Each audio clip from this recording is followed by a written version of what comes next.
Hey, Mrparka here to review a movie called Die Die Delta Pi. And as you guys can tell, this is kind of a throwback to the 80s slasher films, you know, House on Sorority Row, stuff like that. There have been movies like that recently called like Frat House Massacre and things like that. But Die Die Delta Pi, let's hop into this. It starts out in the 80s. And, you know, you see a bunch of TNA right off the bat, and a huge murder right off the bat, you know, sets up some, sort of the story for the future, and you obviously have to kind of pay attention. You know how these slasher movies work. A bunch of stuff happens at the beginning and it ties into the end and all the things like that. Gives you hints at what's going to happen.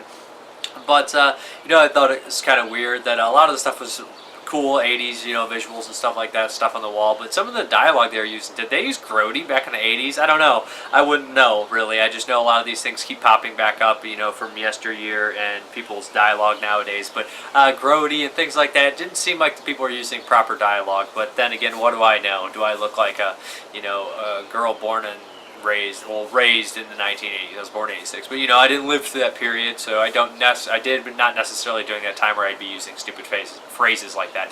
But so that kind of struck me as funny. But this movie really, what it's about is the TNA and the gore, as most slasher films are, and it delivers on those. There were some, you know, shaky things here and there. Like I thought some of the acting was fairly shaky at points. There's a scene towards the end where they kind of reveal the final twist. The actor who reveals the final twist, a police officer, and I don't want to give too much away.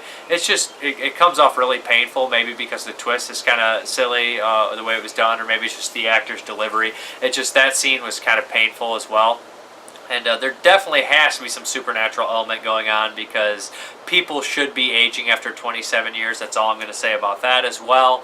The makeup looks great. The gore effects are great. The nudity's all there. Some of the acting's fairly decent. Some is iffy. Like I said, all in all, I thought it was well worth your time if you want to watch, you know, an 80-minute slasher movie with all the good stuff that you remember.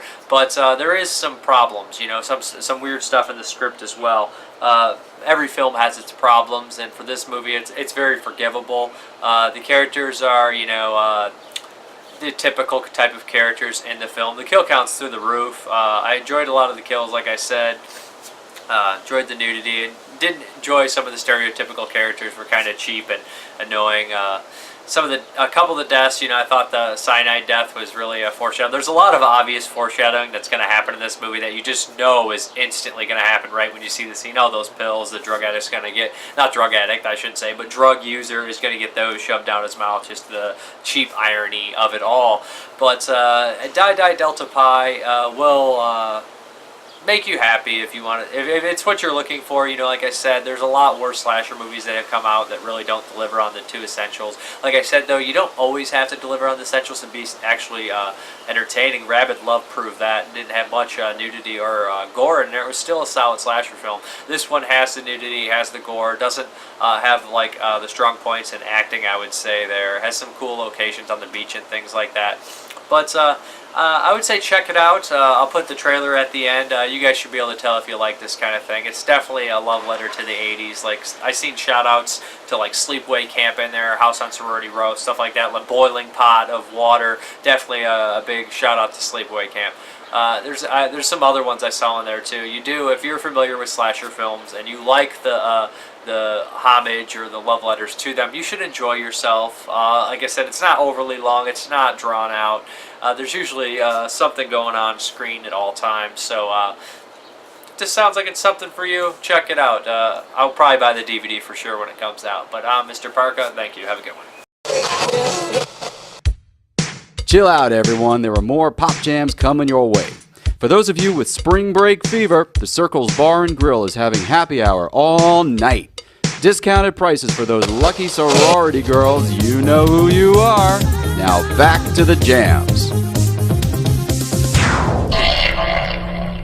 This is the way my mother told me. She was a Delta Pi in the late 80s and survived that horrible night by pure luck. The night started with a traditional ceremony, not like the lame one we had. This was the 80s, so they had style back then. Assume your position. So what I was told is that the head Delta Pi came up with a great way to humiliate Marissa by spraying her with silly string. Okay, let's whip it out. But it ended up backfiring on her. No! Wait!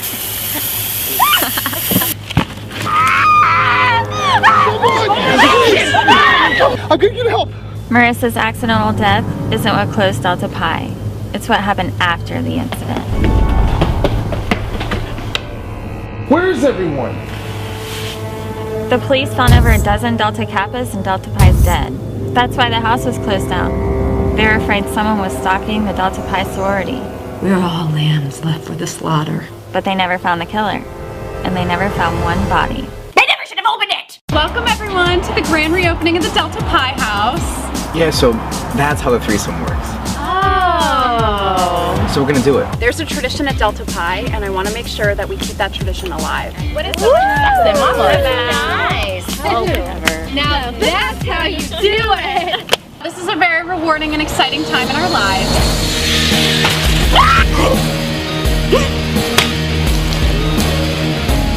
There's still a few of us alive. We deserve what's coming to us. The burnt one is coming. The burnt one is watching, waiting